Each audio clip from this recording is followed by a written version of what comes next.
Pemirsa, kembali lagi bersama saya Katarina Amelia di Breaking News TV One Newscom.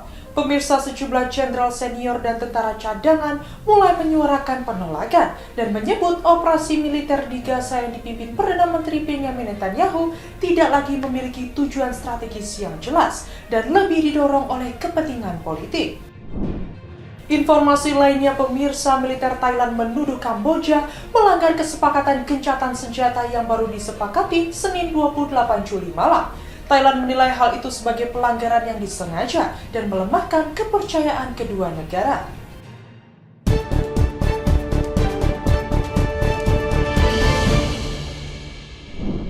Presiden Iran Masoud Pezeshkian meragukan ketahanan gencatan senjata dengan Israel dan menegaskan bahwa Teheran siap melancarkan serangan balasan jika terjadi provokasi militer.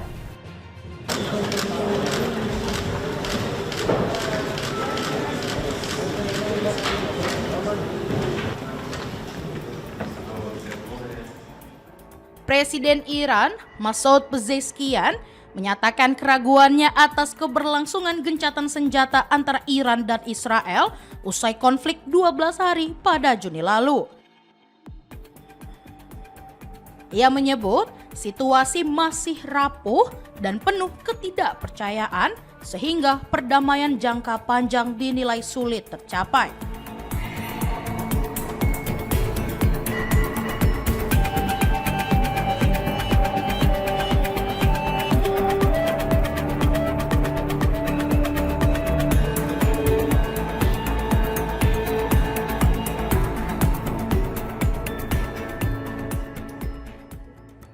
Dalam wawancara dengan Al Jazeera, Pezeshkian menegaskan Iran tidak menginginkan perang, namun siap membalas jika Israel memulai provokasi militer.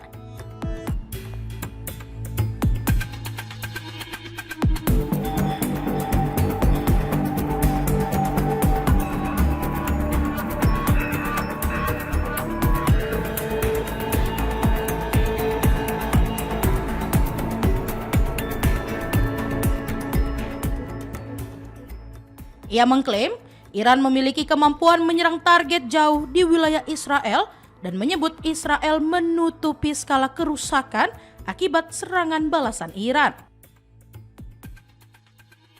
Konflik antara kedua negara dipicu tuduhan terhadap program nuklir Iran.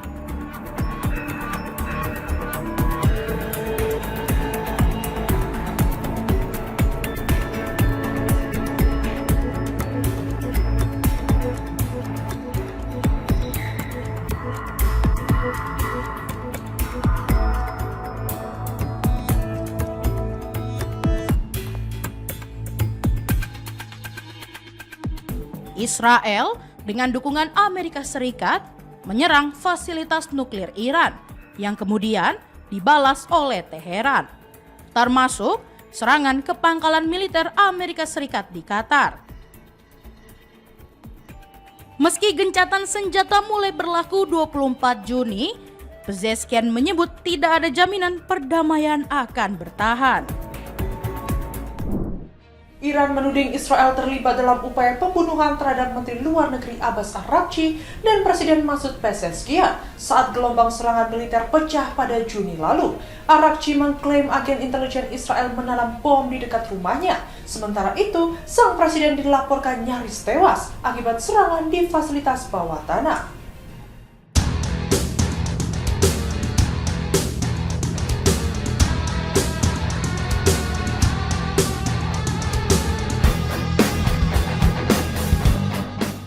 Menteri Luar Negeri Iran, Abbas Araghchi, mengklaim dirinya menjadi target upaya pembunuhan oleh Israel selama gelombang serangan militer pada Juni lalu.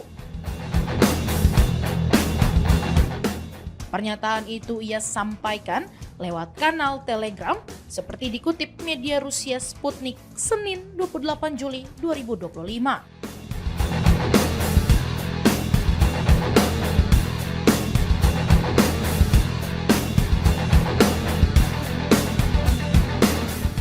Araghchi menyebut sebuah bom ditemukan tertanam di rumah yang terletak tepat di seberang kediamannya. Ia menuding bom itu dipasang oleh agen-agen intelijen Israel.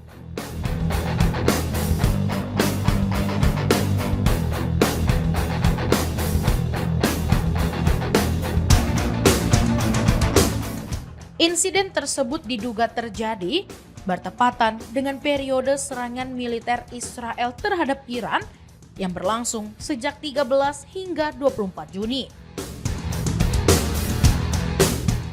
Ia juga menyinggung upaya lain yang menyasar delegasi Iran saat menghadiri sidang Dewan Menteri Luar Negeri OKI ke-51 di Turki bulan lalu.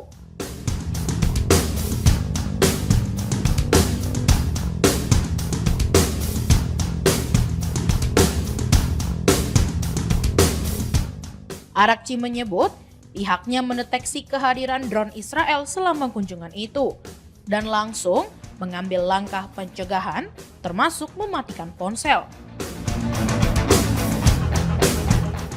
Namun, ia tidak menjelaskan bagaimana pesawat tak berawak milik Israel bisa beroperasi di wilayah udara Turki.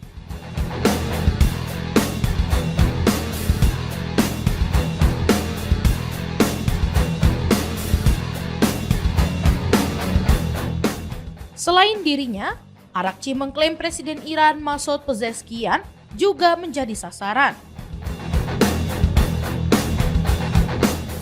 Serangan udara Israel dilaporkan menghantam sebuah bangunan bawah tanah yang saat itu dihuni oleh sang presiden.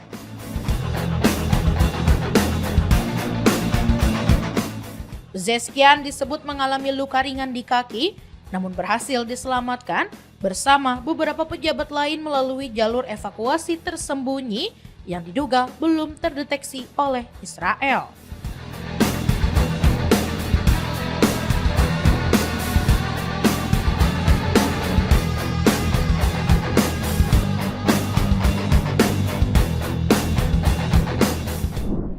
Uni Emirat Arab kembali menjatuhkan bantuan dari udara ke jalur Gaza pada Senin 28 Juli di tengah krisis kemanusiaan yang memburuk akibat konflik berkepanjangan.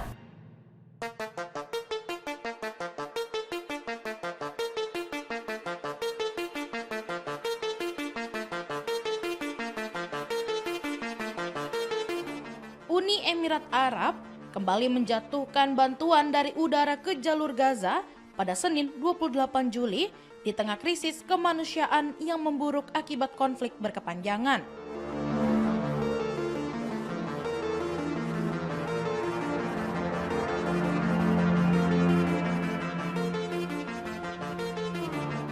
Misi udara yang dilancarkan Uni Emirat Arab tersebut merupakan bagian dari upaya internasional untuk menjangkau wilayah Gaza yang terkepung dan mengalami kekurangan pangan akut.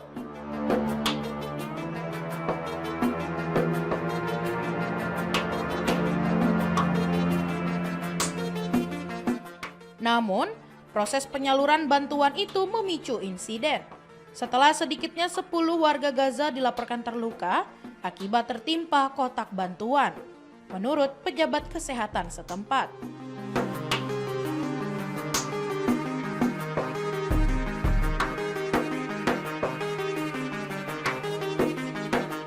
Sehari sebelumnya, Israel mengumumkan penghentian operasi militer selama 10 jam per hari di sejumlah area Gaza, bersamaan dengan dibukanya koridor bantuan baru.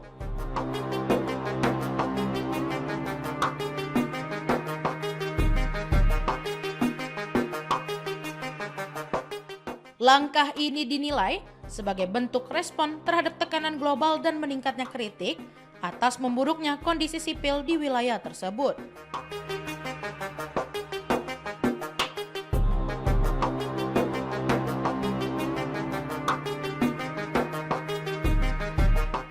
Sebelumnya, pada hari Minggu 27 Juli, Uni Emirat Arab bersama Yordania juga menggelar misi kemanusiaan serupa.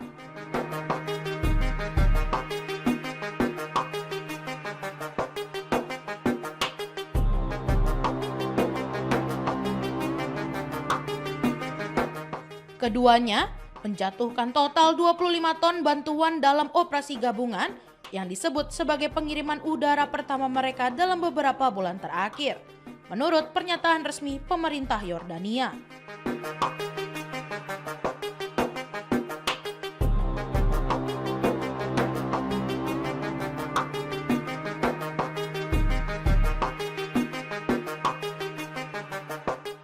Meski demikian, situasi di Gaza masih jauh dari stabil.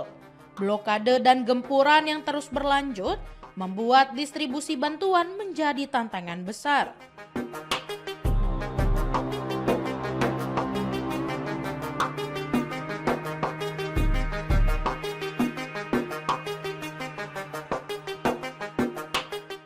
Sementara itu, pembicaraan gencatan senjata yang dimediasi di Doha antara Israel dan Hamas dilaporkan belum menunjukkan hasil signifikan.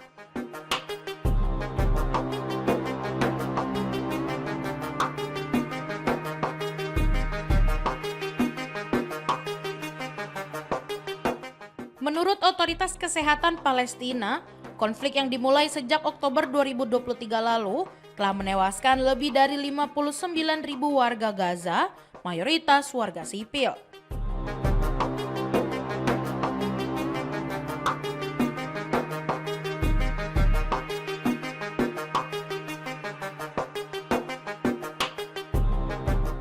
Di tengah kehancuran infrastruktur dan eksodus massal, bantuan udara dari negara-negara sahabat seperti Uni Emirat Arab menjadi salah satu jalur terakhir untuk menjangkau penduduk yang terisolasi.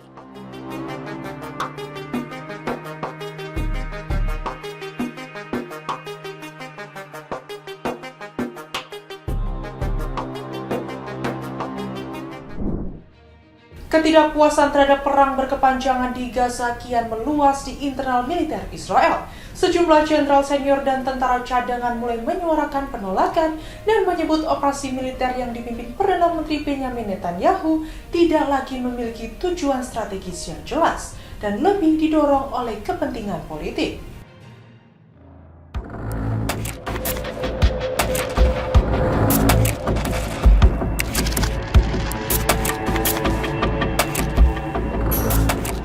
Perang berkepanjangan di Gaza yang dipimpin oleh Perdana Menteri Israel Benjamin Netanyahu menuai penolakan dari dalam negeri, terutama di kalangan militer.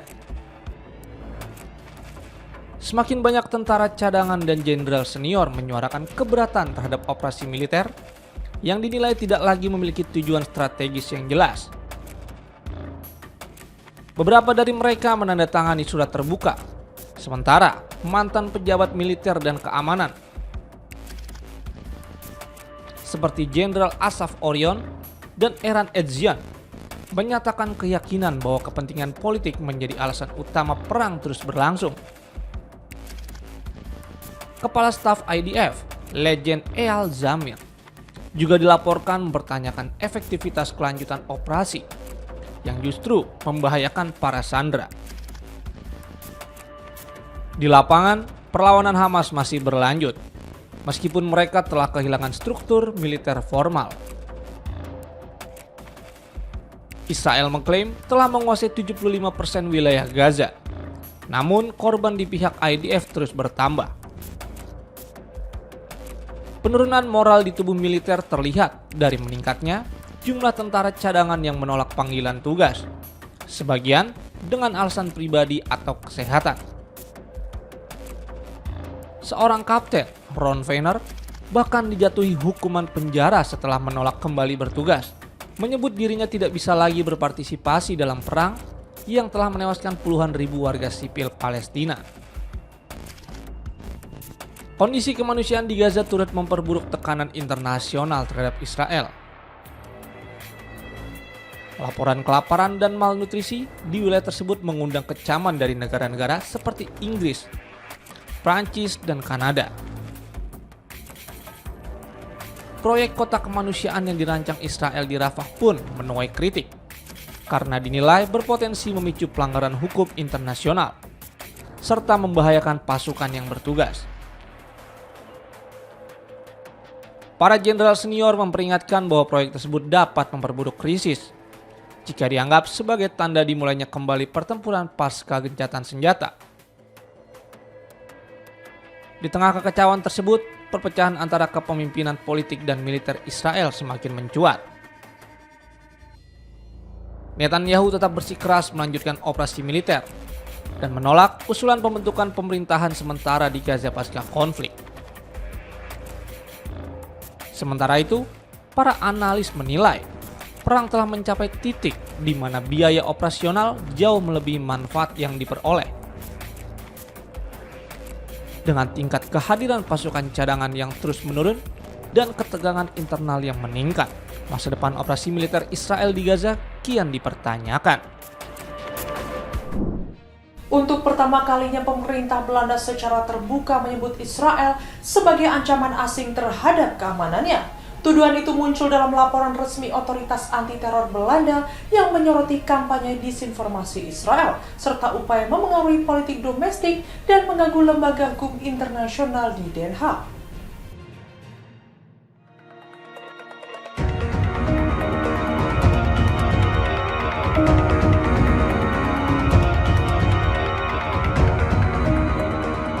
Pemerintah Belanda untuk pertama kalinya secara resmi menyebut Israel sebagai ancaman asing terhadap keamanan nasional.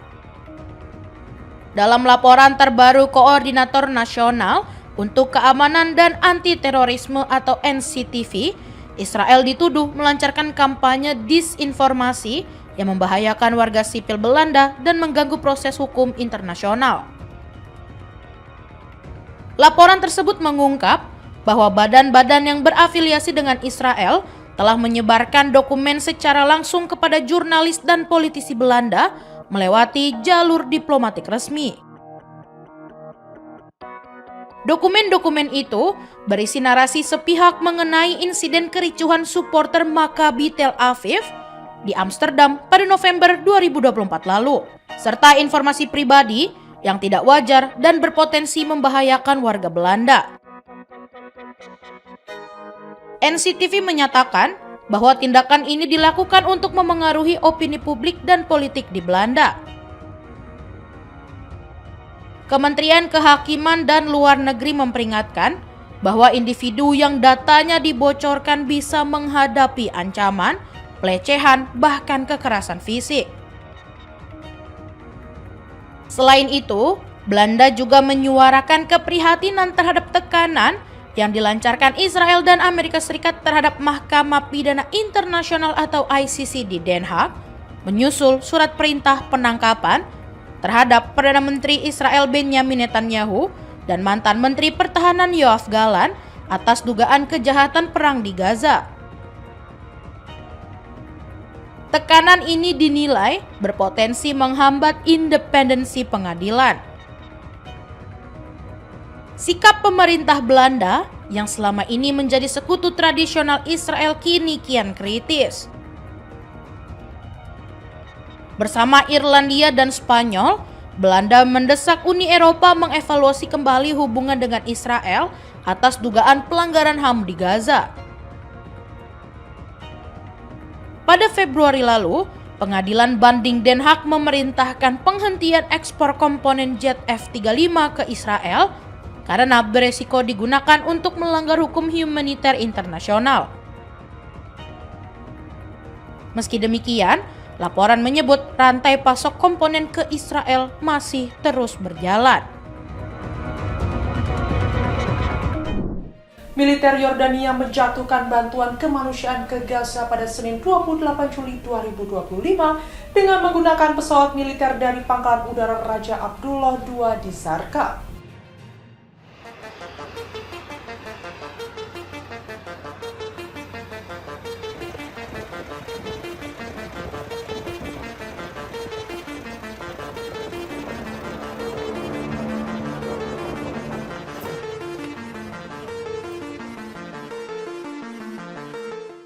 Militer Yordania menjatuhkan bantuan kemanusiaan dari udara ke Gaza pada Senin 28 Juli 2025.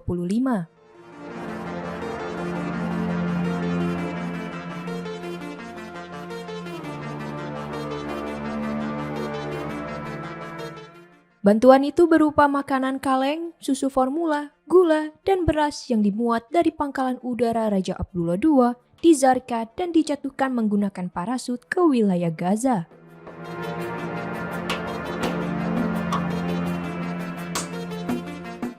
Menurut keterangan militer Yordania, langkah ini dilakukan untuk membantu warga sipil yang terdampak krisis pangan akibat konflik berkepanjangan.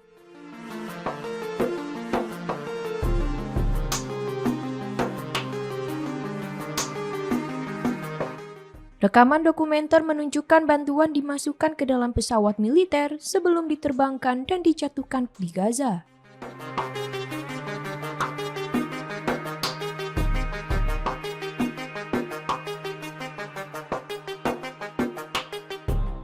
Di hari yang sama, Kementerian Kesehatan Gaza melaporkan sedikitnya 14 kematian akibat kelaparan dalam 24 jam terakhir.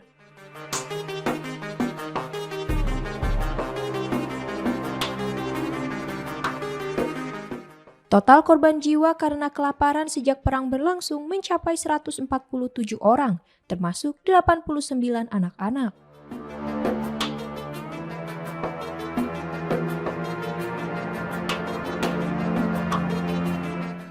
Israel diketahui menutup total akses bantuan ke Gaza sejak awal Maret dan mulai membuka kembali dengan sejumlah pembatasan pada Mei.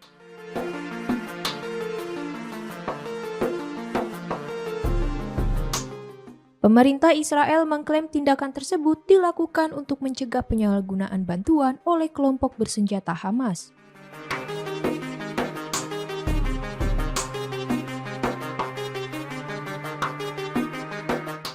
Tak hanya itu, Israel turut menyalahkan Hamas atas kondisi kemanusiaan yang memburuk di wilayah tersebut.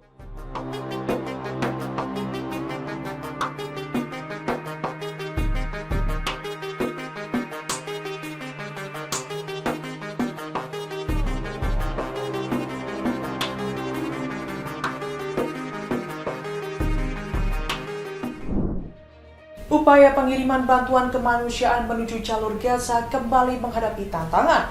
Kapal Handala bagian dari armada Freedom Flotilla Coalition yang membawa aktivis dan bantuan untuk Gaza dilaporkan telah dicegat dan dialihkan oleh militer Israel atau IDF pada Senin 28 Juli.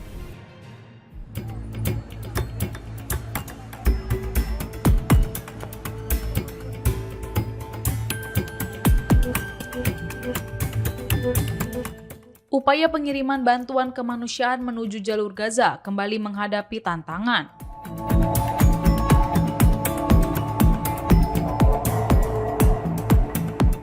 Kapal Handala, bagian dari armada Freedom Flotilla Coalition, yang membawa aktivis dan bantuan untuk Gaza, dilaporkan telah dicegat dan dialihkan oleh militer Israel atau IDF pada Senin 28 Juli 2025. Kapal tersebut yang awalnya berlayar menuju Gaza, kini ditarik paksa menuju pelabuhan Ashdod, Israel.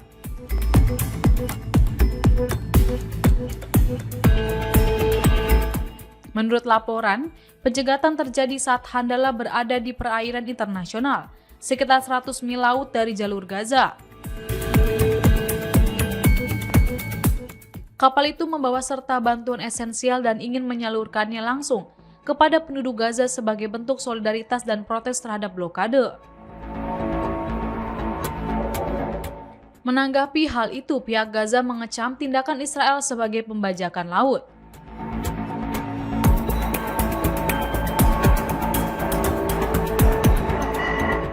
Mereka mendesak agar komunitas internasional segera turun tangan, melindungi konvoi kemanusiaan ke wilayah terkepung tersebut.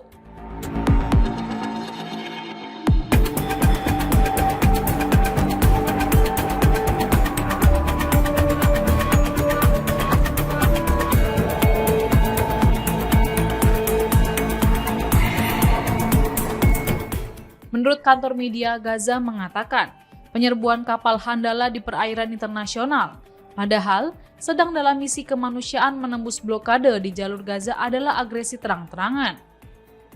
Mereka juga menegaskan Israel harus bertanggung jawab penuh atas keselamatan para aktivis internasional di kapal itu.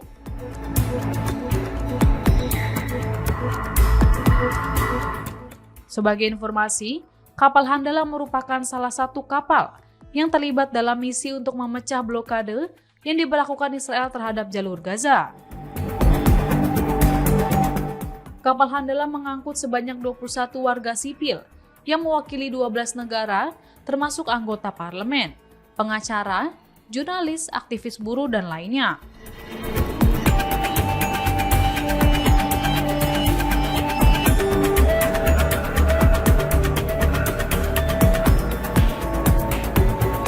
Mereka ingin menerobos blokade yang telah berlangsung lama secara signifikan membatasi aliran barang dan orang keluar masuk Gaza hingga memicu krisis kemanusiaan terparah. Bukan kali pertama kapal-kapal yang mencoba mencapai Gaza dicegat oleh Israel di luar batas perairan teritorialnya.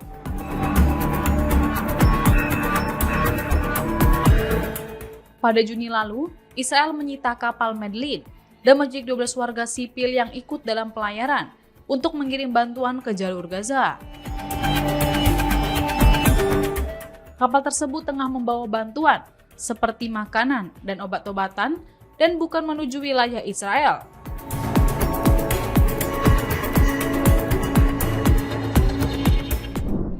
Bantuan udara Uni Emirat Arab ke Gaza pada Senin 28 Juli menyebabkan sedikitnya 10 warga terluka akibat kotak bantuan yang jatuh.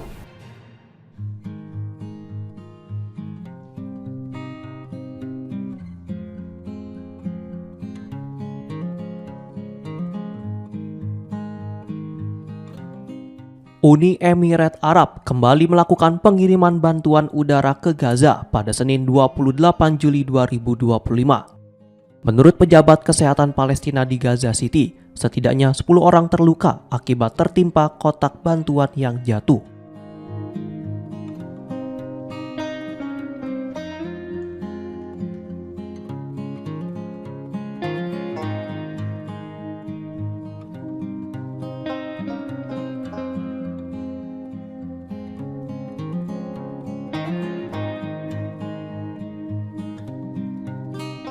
Sementara itu, Israel pada Minggu 27 Juli 2025 mengumumkan akan menghentikan operasi militernya selama 10 jam setiap hari di beberapa wilayah Gaza dan membuka koridor bantuan baru. Langkah ini diambil menyusul aksi pengiriman bantuan udara oleh Yordania dan Uni Emirat Arab ke wilayah yang kini menjadi sorotan dunia akibat kelaparan massal yang melanda warga sipil.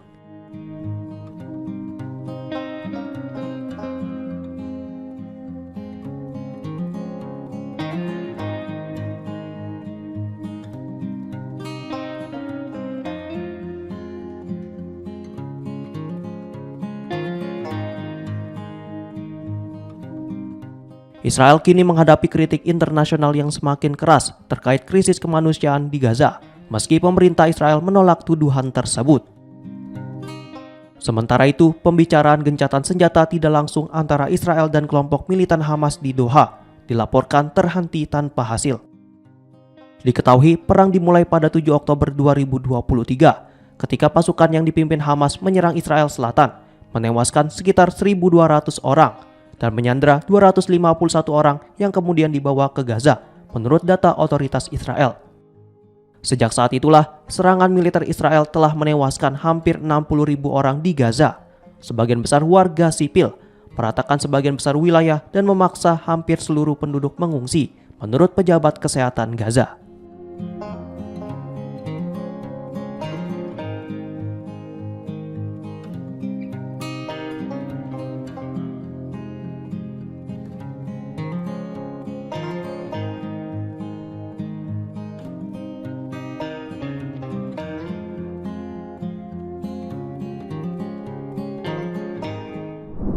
Puluhan menteri berkumpul dalam konferensi Perserikatan Bangsa-Bangsa pada Senin 28 Juli untuk mendesak dunia bergerak menuju solusi dua negara bagi konflik Israel dan Palestina. Namun Amerika Serikat dan Israel memboikot acara tersebut.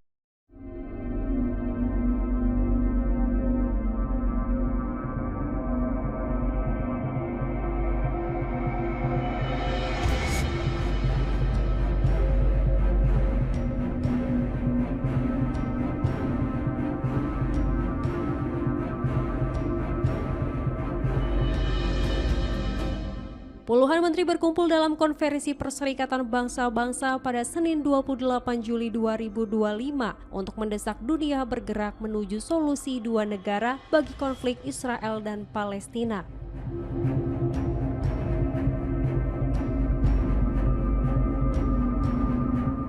Namun Amerika Serikat dan Israel memboikot acara tersebut.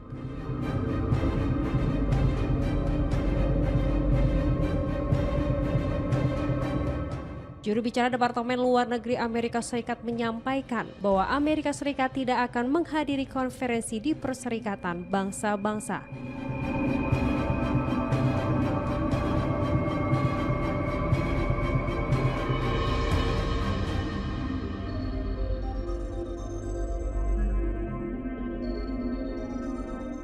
Juru bicara tersebut menyatakan bahwa konferensi itu merupakan hadiah bagi Hamas yang menurutnya terus menolak proposal gencatan senjata yang telah disetujui oleh Israel dan dapat mengarah pada pembebasan sandera serta terciptanya ketenangan di Gaza.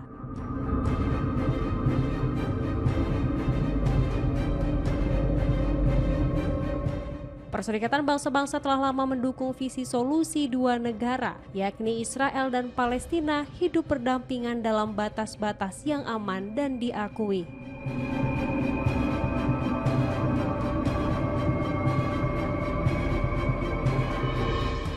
Palestina menginginkan sebuah negara merdeka yang mencangkup wilayah tepi barat, Yerusalem Timur, dan jalur Gaza, semua wilayah yang direbut Israel dalam Perang tahun 1967 melawan negara-negara Arab.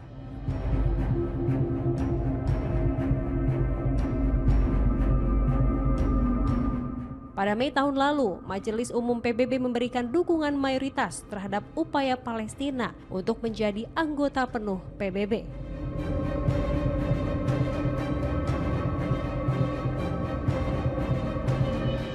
PBB mengakui bahwa Palestina memenuhi syarat keanggotaan dan merekomendasikan agar Dewan Keamanan mempertimbangkan kembali permohonan tersebut secara positif.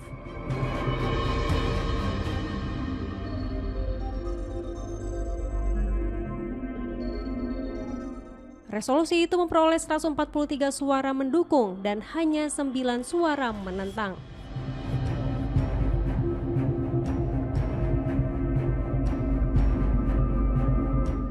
Pemungutan suara Majelis Umum itu dipandang sebagai barometer dukungan global terhadap pengakuan negara Palestina menyusul veto yang diberikan Amerika Serikat dalam Dewan Keamanan PBB beberapa minggu sebelumnya.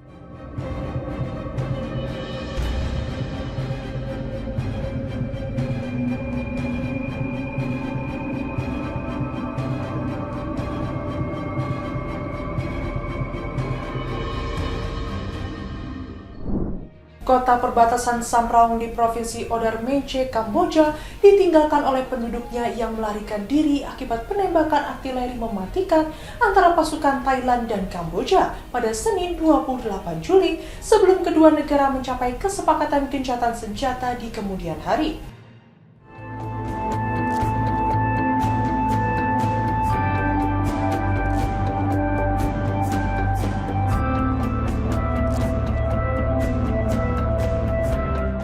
Kota perbatasan Samrong di Provinsi Odar Mece, Kamboja ditinggalkan oleh penduduknya yang melarikan diri akibat penembakan artileri mematikan antara pasukan Thailand dan Kamboja pada Senin 28 Juli 2025 sebelum kedua negara mencapai kesepakatan gencatan senjata di kemudian hari.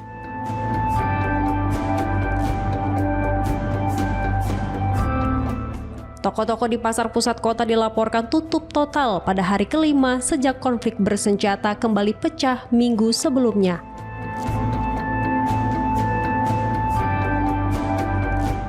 Seorang tokoh partai politik lokal sebelum mengumumkan gencatan senjata mengatakan bahwa pertempuran masih terus berlangsung di wilayah pegunungan yang terletak di sepanjang perbatasan kedua negara.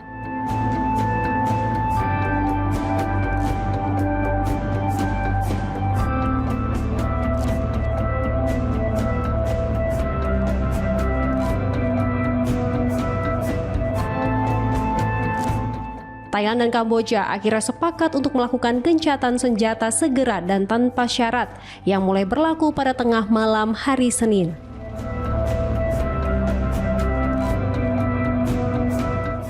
Kesepakatan ini bertujuan mengakhiri konflik paling mematikan dalam lebih dari 1 dekade setelah 5 hari bentrokan sengit yang telah menyebabkan lebih dari 300.000 orang mengungsi.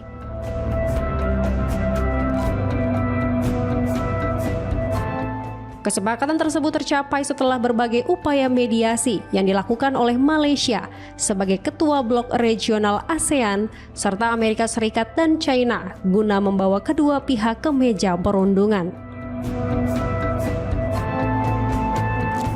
Para pemimpin kedua negara sepakat untuk mengakhiri permusuhan, melanjutkan komunikasi langsung, serta membentuk mekanisme pelaksanaan gencatan senjata.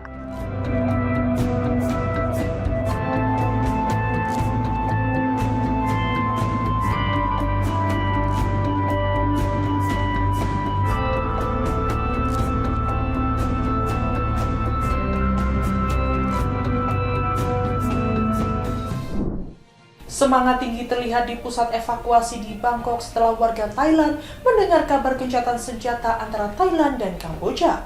Warga di pusat evakuasi menyambut kabar tersebut dengan sorak-sorai dan kegembiraan.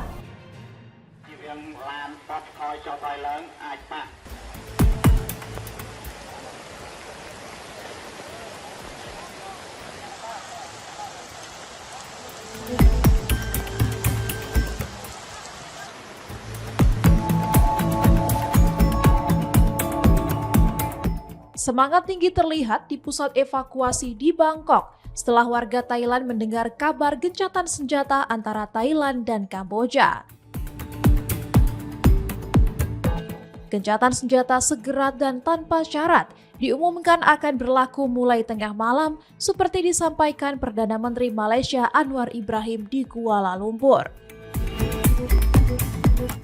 Perdana Menteri sementara Thailand, Phumtham Vechayachai, dan Perdana Menteri Kamboja Hun Manet memuji hasil pertemuan dan berjabat tangan saat konferensi pers.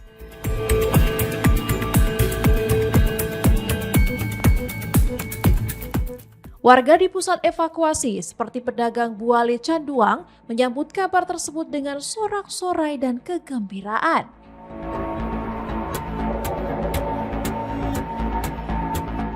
Terdapat ratusan pusat evakuasi di Provinsi Surin, Thailand yang menampung ratusan ribu warga pengungsi akibat konflik.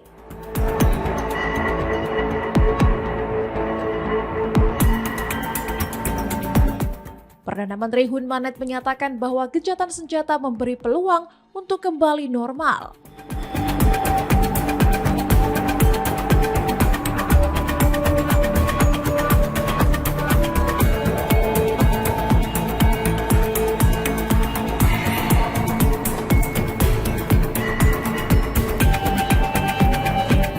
Ribuan warga Kamboja di Thailand mulai kembali ke negaranya setelah pengumuman gencatan senjata.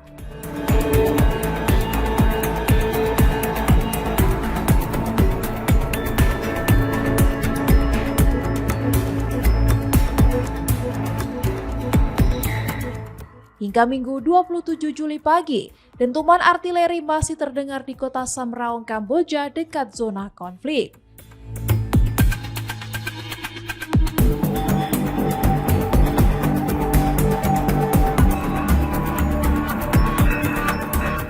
Konflik selama 5 hari telah menewaskan sedikitnya 33 orang sejak pecah pada Kamis 24 Juli akibat sengketa perbatasan yang telah berlangsung bertahun-tahun.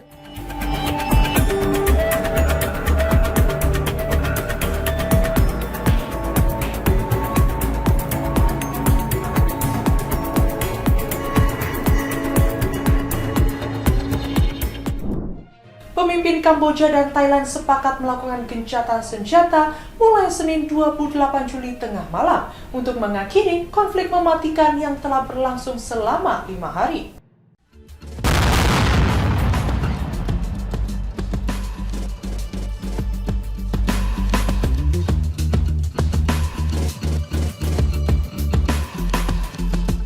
Pemimpin Kamboja dan Thailand sepakat melakukan gencatan senjata mulai Senin 28 Juli tengah malam untuk mengakhiri konflik mematikan yang telah berlangsung selama 5 hari.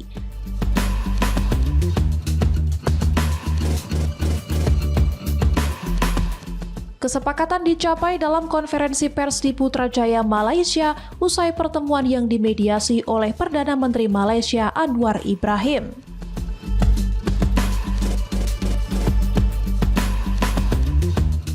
Pertemuan tersebut digelar di tengah tekanan internasional untuk meredakan konflik perbatasan paling serius dalam lebih dari 1 dekade.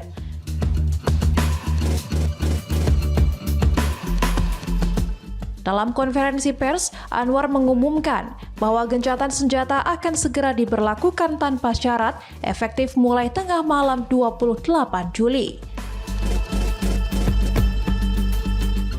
Ia menyebut kesepakatan ini sebagai langkah awal yang penting untuk meredakan ketegangan dan memulihkan perdamaian.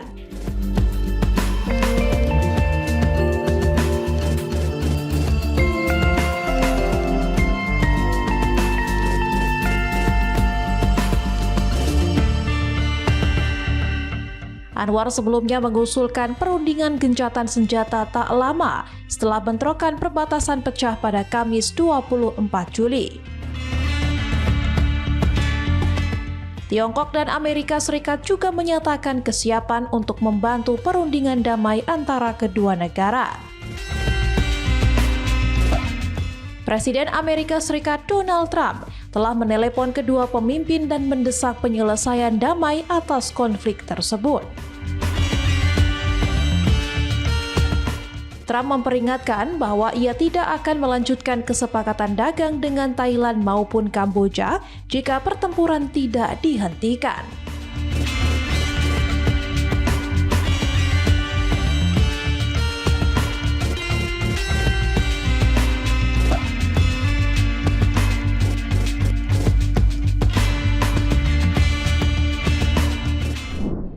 Militer Thailand menuduh Kamboja melanggar kesepakatan gencatan senjata yang baru disepakati Senin 28 Juli malam. Juru bicara militer Thailand menyebut Kamboja masih menembakkan artileri ke wilayah Thailand saat gencatan senjata mulai berlaku.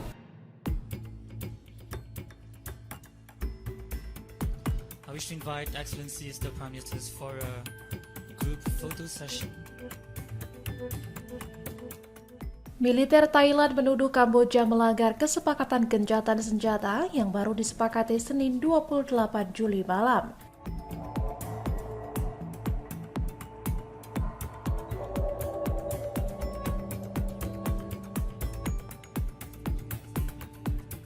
Juru bicara militer Thailand Wintai Suari menyebut Kamboja masih menembakkan artileri ke wilayah Thailand saat gencatan senjata mulai berlaku.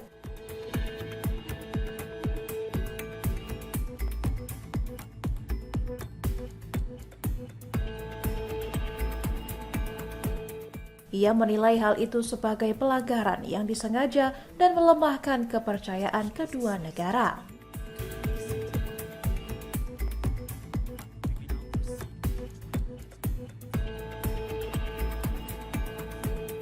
Thailand mengklaim telah merespon serangan tersebut secara tepat sebagai bentuk pembelaan diri.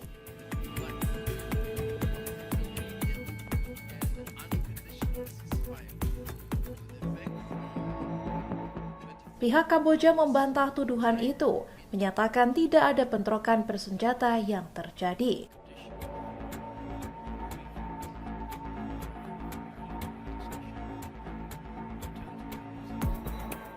Jurnalis AFP di Samrawang, Kamboja melaporkan suara ledakan sempat reda sejak 30 menit sebelum tengah malam dan situasi tenang hingga pagi.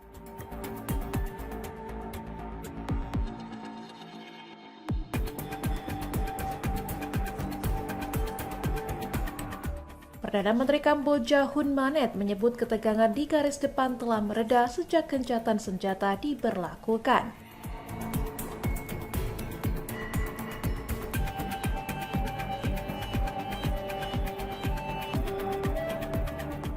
Konflik bersenjata yang pecah sejak Kamis 24 Juli telah menewaskan 38 orang dan memaksa hampir 300.000 warga mengungsi.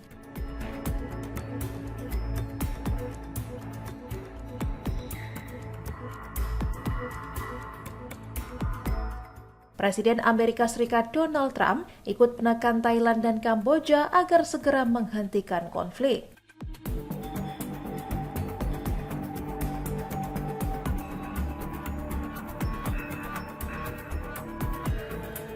Gencatan senjata disepakati dalam pertemuan di Malaysia yang dimediasi Perdana Menteri Anwar Ibrahim dan dihadiri perwakilan Amerika Serikat serta China.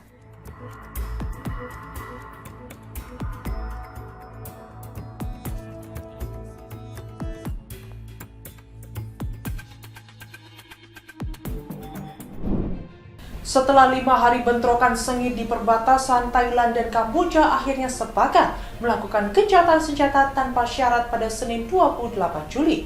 Saat ketegangan meningkat, kota perbatasan Kamboja ditinggalkan oleh para warganya dan terlihat sepi.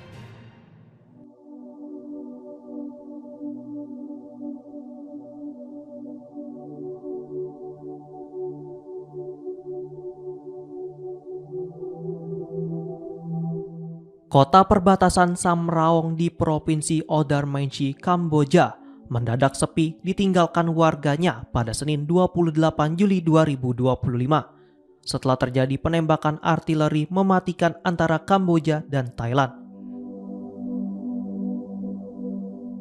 Situasi ini terjadi sebelum kedua negara menyepakati gencatan senjata di hari yang sama. Toko-toko di pasar pusat kota tutup untuk hari kelima berturut-turut sejak bentrokan pecah pekan lalu. Seorang pemimpin partai politik lokal sebelum pengumuman gencatan senjata mengatakan bahwa pertempuran masih berlangsung di wilayah pegunungan di sepanjang perbatasan. Kamboja dan Thailand akhirnya sepakat untuk melakukan gencatan senjata segera dan tanpa syarat yang berlaku mulai tengah malam pada Senin 28 Juli 2025 demi mengakhiri konflik paling mematikan mereka dalam lebih dari 1 dekade.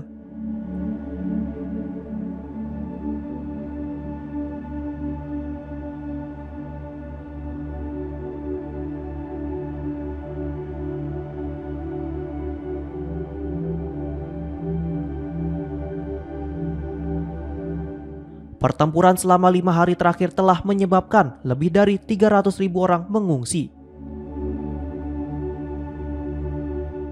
Kesepakatan ini tercapai setelah upaya mediasi oleh Malaysia selaku ketua ASEAN serta Amerika Serikat dan Tiongkok untuk membawa kedua pihak ke meja perundingan. Kedua pemimpin negara sepakat untuk mengakhiri permusuhan, melanjutkan komunikasi langsung, dan membentuk mekanisme untuk mengimplementasikan gencatan senjata. Sedikitnya 36 orang, sebagian besar warga sipil, dilaporkan tewas dalam konflik tersebut. Diketahui, dua negara bertetangga di Asia Tenggara ini telah lama berselisih soal wilayah perbatasan.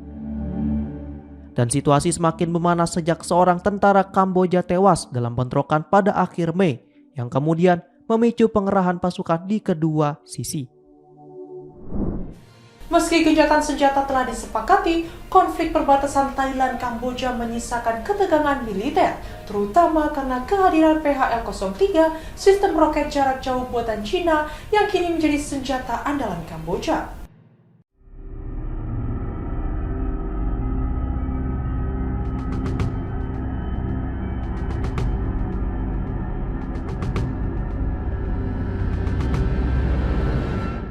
Dalam ketegangan militer di perbatasan Thailand-Kamboja, satu sistem persenjataan menarik perhatian banyak pihak, yakni PHL-03. Sistem roket artileri buatan Cina ini disebut-sebut menjadi faktor dominan dalam meningkatkan daya gentar militer Kamboja. Bahkan, setelah kedua negara menyepakati gencatan senjata, pada Selasa 29 Juli 2025. PHL-03 merupakan sistem peluncur roket kaliber 300 mm yang dikembangkan berdasarkan model Rusia BM-30 Merch. Meski berasal dari desain Soviet, roket ini telah dimodifikasi sesuai kebutuhan militer Cina dan mitra ekspornya termasuk Kamboja. Dengan kemampuan menembakkan 12 roket secara serentak dan jangkauan hingga 150 km, PHL-03 dianggap efektif untuk menghancurkan instalasi militer dalam waktu singkat.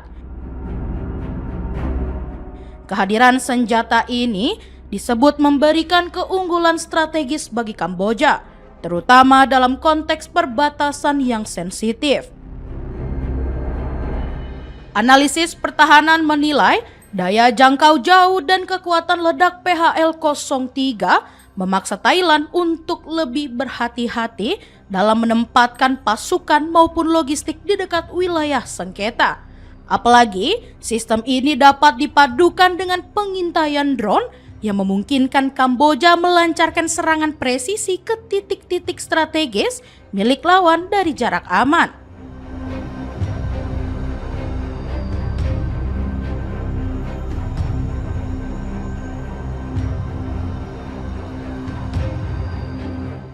Meski secara keseluruhan kekuatan militer Thailand jauh lebih besar serta anggaran pertahanannya mencapai 5 kali lipat dari Kamboja, PHL-03 dianggap sebagai variabel tak terduga dalam kalkulasi militer Bangkok. Sistem pertahanan udara konvensional pun dinilai kesulitan untuk mencegat roket-roket PHL-03 yang melaju cepat dan menyebar dalam pola yang kompleks. Kondisi ini turut mendorong Kamboja untuk memperkuat postur militernya melalui teknologi persenjataan jarak jauh. Pemerintah Phnom Penh dinilai mulai mengubah pendekatan pertahanan dari sebelumnya bertumpu pada kekuatan konvensional menjadi lebih modern dan strategis. Melalui pengoperasian aktif PHL-03 dalam latihan militer, Kamboja tampaknya ingin menunjukkan bahwa mereka mampu menjaga kedaulatan dengan sistem pertahanan yang lebih adaptif terhadap ancaman masa kini. Sementara itu, gencatan senjata resmi antara Thailand dan Kamboja mulai berlaku sejak fajar pada Selasa 29 Juli setelah 5 hari pertempuran. Perdana Menteri Malaysia Anwar Ibrahim yang memediasi perundingan damai menyebut kesepakatan ini sebuah langkah awal penting menuju deeskalasi dan pemulihan stabilitas kawasan. Demikian informasi yang dapat kami sampaikan pemirsa. Terima kasih telah bergabung bersama kami. Saya Katarina Amelia dan seluruh tim yang bertugas mengucapkan sampai jumpa di Breaking News TV One Newscom berikutnya.